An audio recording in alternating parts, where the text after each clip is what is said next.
বাংলাদেশ ব্যাংকও এটার প্রতিক্রিয়াতে প্রায় একই কথাই বলেছে, আপনি যেটা বলছেন যে মুডিজের কনসিডারেশনের ভিতরে অনেকগুলো পয়েন্ট ছিল যেগুলো আসলে কনটেক্সচুয়াল না।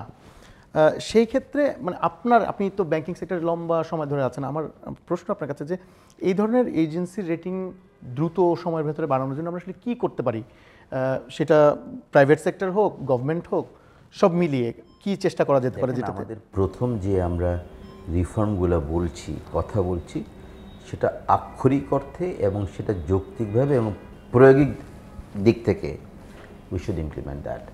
আমাদের রিফর্ম যেন শুধু কথার মধ্যে সীমাবদ্ধ না থাকে, কিংবা একটা পলিসি করার মধ্যে সীমাবদ্ধ না থাকে, কিংবা কোনো কমিটির মধ্যে সীমাবদ্ধ না থাকে, সেটা করে ইমপ্লিমেন্ট করতে হবে। And people must see that yes we are serious in business, we mean what you are saying, number one.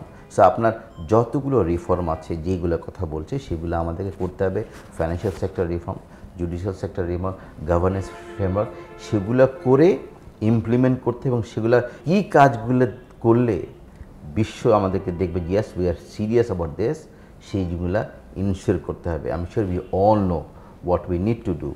ভালো করার ক্ষেত্রে আপনি তৎক্ষণাৎ কনসিস্টেন্সি দেখি করবে না, but probably you will see that if they change, not ধরেন B2 থেকে B1 করলো না, বাট নেগেটিভ থেকে positive stable outlook, that is a improvement as well.